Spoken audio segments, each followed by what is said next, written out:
Assalamualaikum dulur salembur baraya salam dunya. Patepang deui sareng tata dan nami harja anu baris nyanggakeun carpon Sunda anu judulna Embek Kuring Ditambahan Jurig karya Ki Umbara. Mangga urang sami-sami ngabandungan cariosna.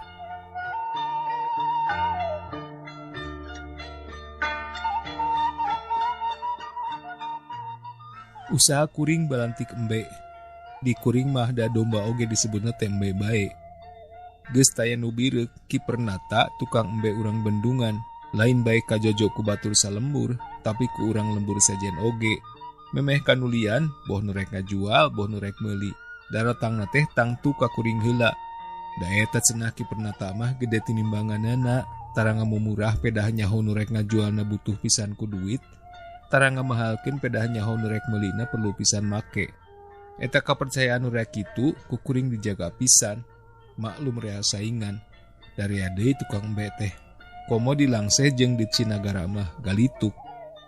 Ari pasar embe anu baku tempat pajemuhan tukang embe di mana-mana jeung tempat kerumpulna anu rek mareuli nyaeta di pasar Kuningan unggal poe Senen isuk-isuk biasana nepi ka jam 11. Meh unggal poe Senen kuring oge kudu bae masar ka Kuningan teh.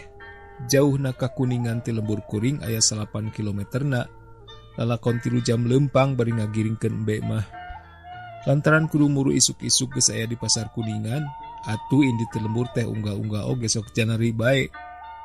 Malah ari rea mah embena da sok kendor, sakapeung pukul 2 peuting oge geus miang. Biasana tara sorangan ari indi teh sok babarengan jeung babaturan pada tukang embe batur salembur, Ki Jaya jeung Ki Karta. Mun maranehna kabeneran teu mariang, kuring sok ngahaja mawa si Armad, anak tatangga, pikeun batur keung di jalan jeung babakuna pisan mah keur mantuan ngagiringkeun embe-embe, kajen olok ngupahan jeung ngajajanan. Sakali mangsa, batur kuring duanana teu mariang, turug-turug si Armad gering deui. Ari teu miang asa lebar, da mare-mare lebaran haji. Usum kurban, usum kudu perlu embe pikeun kurban. Mangkaning kuring geus ngumpulkeun embe jalu kabeh, mani raranggah aya kana 10na. Sabatae pimucekileun. Keung-keung oge rek miang bae.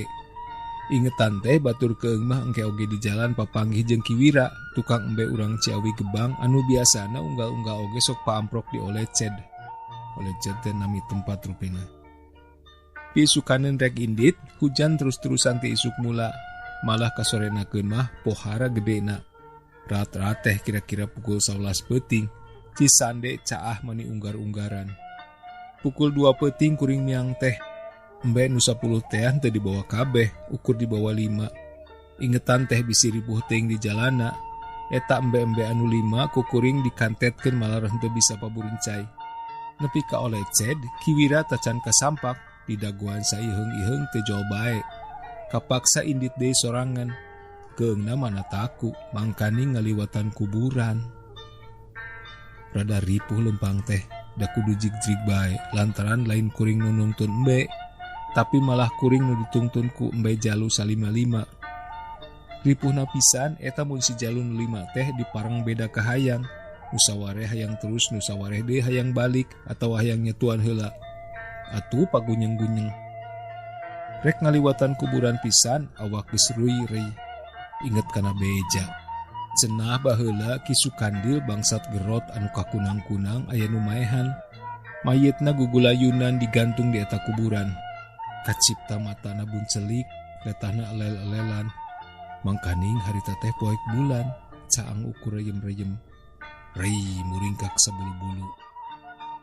Nah, atuh keur sakitu keungna teh. Ana leok teh si jalu kabeh sauyunan mengkol kalawang kuburan bus abu sarerea. Pangacian kuring geus ka mana boa. Tapi inget ari digugusur mah da tambang teh dibeulitkeun kana beuteung. Teuing rek naraon si jalu make arasup ka kuburan teh. Dina tangka caringin katingal remeng-remeng pating gulayun mayit Ki Sukandil aya 10na. Panonna pating polotot, letahna pating arambay, handapeunana jelema harideung pating alajrag igel-igelan. Cerit kuring ngacerit. Les teu inget. Inget-inget teh geus aya deui di jalan gede, geus dibirit desa Pagundan. Eta oge bane aya nu celuk-celuk ngageroan di tukang. Pernata, dagoan. Ingetan teh moal salah Ki Wira.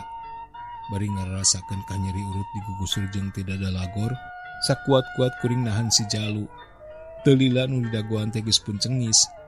Kulantaran poek teu katingal saha-sahana. Pokok kuring ditanya, "Ki Wira ta teh?" Nu ngabelegedeg teu ngajawab pertanyaan kuring, kalah kapokna teh, "Ieu Embe Andika tinggalin hiji." "Embe kaula," cek kuring bari nyasaran tambang milang embe. "Tetela aya kabeh 5 anana oge." "Lain embe kula tamah dan kula mah aya kabeh 5." Bari teu nembal sakemek, si anyar pinanggih teh ngaleos kanu poek les ngiles. Eta mah da mun teu kagugusur ku si Jalu, kawasna kuring ngayak cek di dinya teh nepi ka beurang. Ti kajauhan katingal kelap-kelip cahaya lantera anu digantungkeun sisi jalan hareupeun alun-alun desa Pagundan. Kuring hayang buru-buru muru kadinya.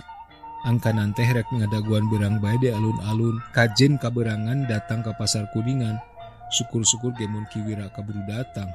Tapi orok kaya teu bisa hayang buru-buru nepi ka nu caang teh. Da si Jalu beca diribut sileu teunggal jeung pada baturna kawas aya nu diparebutkeun. Awak asa remek kabuntang banting da tambangna dibeulitkeun kana beuteung tea. Ari rek dilesotkeun sieun kabur, mangkaning poek. Pikiran teh weleh heran. Kunaon jadi kitu, jadi teu alakur. Padahal tadi mah bangun lalayeut naker. Jeung ting harohoh deui kawas nu ngarambe bikang. Barang nepi ka nu caang, paingan da geuning embe anu anyar teh danten demplon pisan. Horengnya sato gitu bina jeung manusia. Maksud rek ngadaguan beurang di alun-alun teh henteu kalakon. Da kulantaran si danten teh pada merebutkeun bae, pada ngudag, pada ngajagangan. Keukeuh nu maraksa, keukeuh nu embung. An pelenyeng bae si danten teh lumpat miheulaan. Pertak-pertak si Jalu rampak ngarudag. Nu ripuh kuring deui bae ka gugusur. Alun-alun geus jauh kaliwatan. Nepi ka hulu dayeuh kalebah pengkolan ka Garawangi. Kuring geus beakeun tanaga bruk rubuh, tapi ka gugusur terus teu meunang ampun. Les teu inget. Inget-inget deui teh geus beurang, geus nepi ka pasar. Tapi lain pasar Kuningan atawa pasar Ancaran, teuing pasar di mana. Eta bae boh tukang embe, boh jelema-jelema nu ngagimbung rek mareuli. Saurang ge teu aya nu wawuh. Kakara kuring manggih pasar anu sakitu ramena, kunu balanja jeung kunu daragang, kawas di pasar malem bae. Eta meureun dumeh maremanyang hareupan lebaran haji. Sanajan awak pareurih lantaran darada surut ka gugusur teu dirasa ieu. Da kaupahan kumut cekilna kauntungan, kumaha teu rek mucekil. Dan nu mareuli teh teu nalawar deui sapanawaran kuring, bro bae dibalayar. Paosong-osong bangun nu sarieun teu kabagean. Da meureun pada perlu pikeun kurban tea. Si danten oge payu. Ngendek 3 poe ti harita sanggeus kuring eling bener. Ngadenge ti pamajikan yen harita teh poe Senen isuk-isuk. Kuring kapanggih kudu ngaliwat nyelap dina dapuran awi sisi cai. Tambang anu meulit kana beuteung kari sapotong. Tayohna awak kuring nyelap dina dapuran awi, aris Jalu harayang terus ngudag. Ret bae tambang teh pegat. Karunya cek pamajikan teh. Si Jalu 5 anana kapanggih bangkeena ngarambang di leuwi, hileureun jambatan kaleren oleced. Tapi sakit oge untung keneh. Coba mun si jurig awewe teh ngarupakeun jelema, moal teu andi ka anu ngambang bungkiang di leuwi teh. Ngadenge pamajikan banyol teh boro-boro hayang seuri, baluas bae nu aya.